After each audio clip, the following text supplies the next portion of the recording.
Como que o Breuer lidou com isso? Vocês perceberam que ela era uma mulher bonita, jovem, inteligente. Pelo que o Freud conta, não era uma mulherzinha, não. Chegava junto mesmo. Imagina, o Breuer, nós observamos pela foto, né? O cara falou, putz, é muita areia pro meu caminhão. Eu tenho aqueles caminhãozinhos da Marinho Fernando, tem que carregar isso tudo de areia, não dá. O que ele faz? Embora a mulher dele fica sabendo que era amiga da mulher do Freud. Ela fala assim, meu marido está se envolvendo com essa sirigaita. O cara, não, pelo amor de Deus, não, você tá... O que ela faz? Vamos para uma segunda lua de mel. E o que acontece nessa segunda lua de mel? A Matilde, mulher do Breuer, fica grávida. Interessante. Quando ele volta de viagem, a Ana O estava péssima, horrível, de cama. Isso tudo aqui tinha aumentado vezes 1000. E ela chamava por ele, e ele foi até ela. Quando ele chega dela, ela fala assim, o que que você tem? Ela falou, você não sabe? Ele falou, não, o que que você tem? Ela falou, estou grávida de você. Aqui dentro tem um bebê do Dr. Breuer.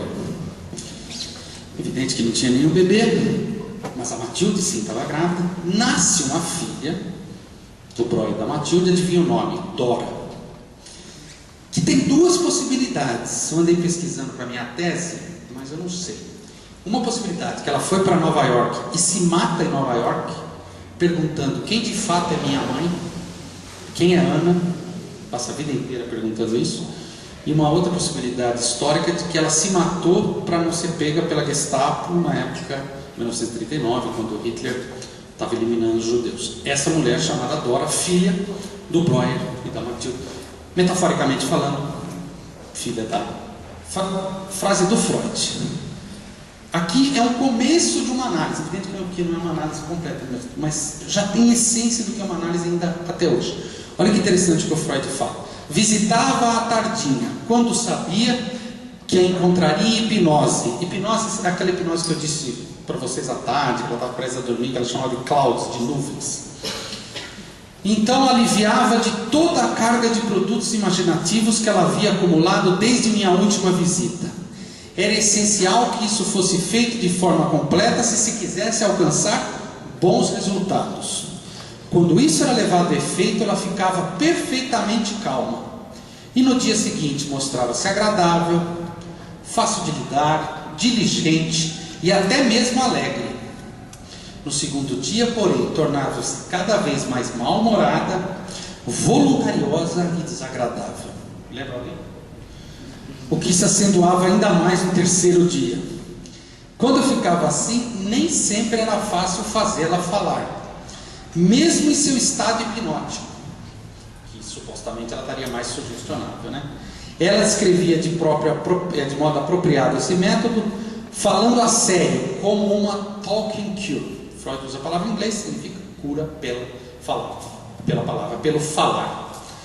E ao mesmo tempo que se referia a ele em tom de brincadeira, como chimney sweeping, que seria limpeza de chaminé. Olha que interessante. Então a cura pela fala é algo certo, uma limpeza de chaminé.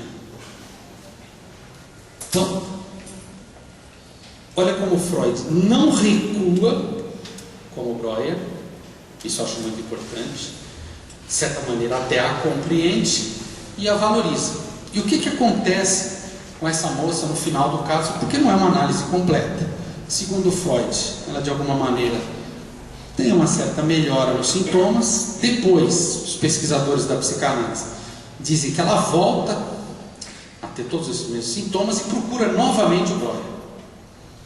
Quer dizer, o Breuer nunca deixou de ser médico dela durante todo esse tempo. Por que eu trouxe a Ana O?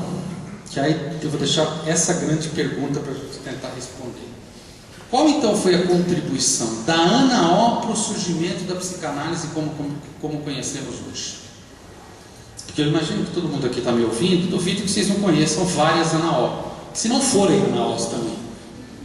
Claro, natural, você fala, pô, mas que estranho, então o mundo não mudou tanto, mas que tipo de contribuição que essa mulher deu?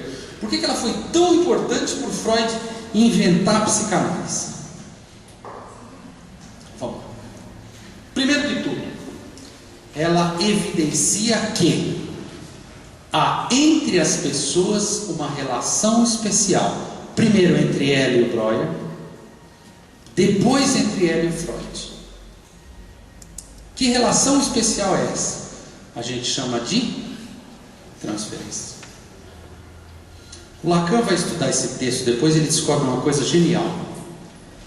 O Breuer vai para Matilde, você vai para Viena, você sai de Viena, você Nova York, não sei para onde que é, e ele tem a filha, não tem? Quem queria essa filha? O que vocês acham? Só a Matilde? O que vocês acham? Ele também. Quando ela fica grávida, o que ela está fazendo com ele? Eu sei o que você quer, então eu vou fazer para você. E aí fica mais fácil entender o termo lacaniano, desejo do outro. O Breuer não aguentou. Ela evidenciou o que ele queria. E aí depois o Freud, em 1932, escreve uma carta para um cara chamado Stefan Zweig, um alemão que veio, um judeu que emigrou para o Brasil, morreu em Niterói, por sinal, um cara muito interessante. E ele fala: Stefan, eu nunca falei isso para ninguém, mas eu vou falar para você. O Breuer tinha muitas fantasias com a Ana. E eu não podia nem falar com a minha mulher, porque eu ainda não era casado com ela. Olha que interessante, olha que conservador, né?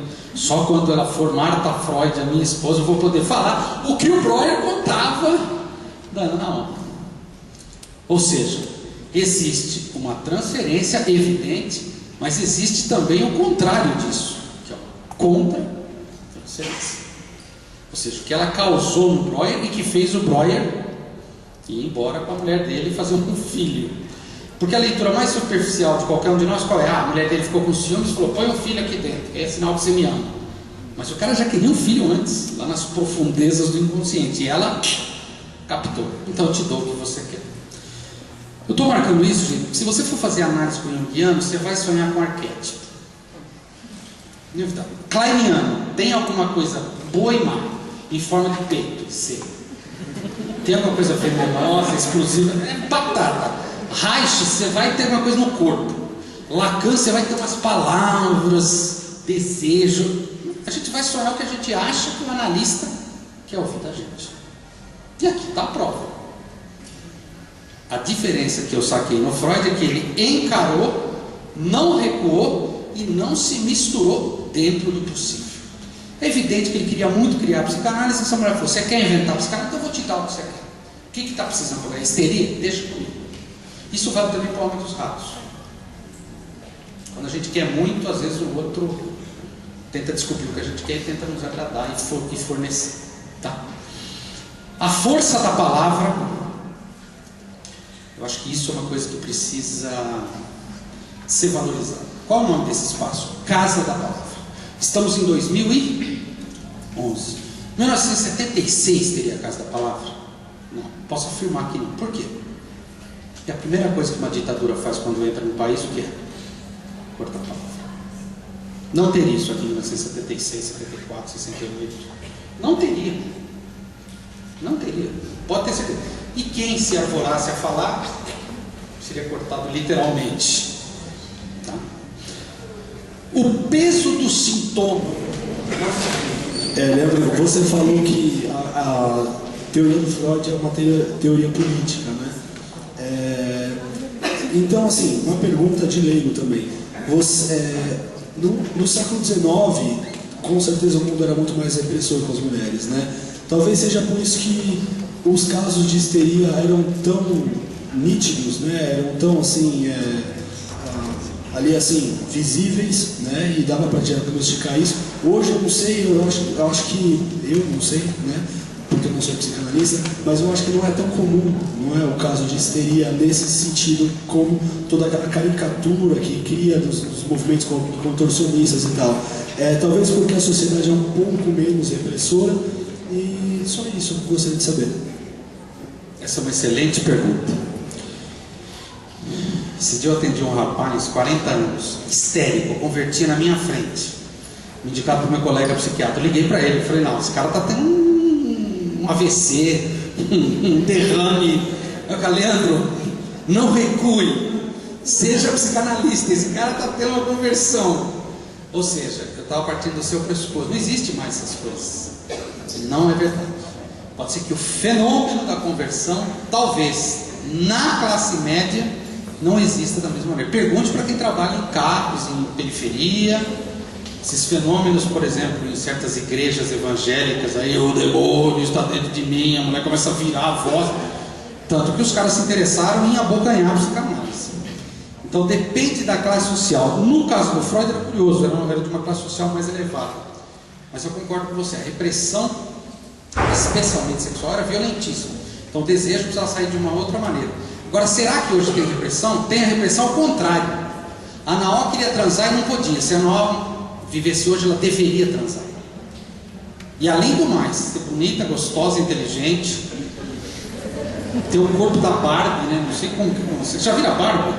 Esse dia eu peguei uma Barbie da minha filha, eu falei, mas ela tem duas pernas? Eu pensei que ela fosse uma perna só, né? Cadê a outra perna? Não, tinha as duas pernas. Hoje a mulher é cobrada por um imperativo, não só mulher, os homens também, é cobrada por um imperativo, não que você não pode, mas você deve. E é resultado, o que a gente vê no consultório? A pessoa também se posiciona frente a esse você deve. Quem disse que eu devo?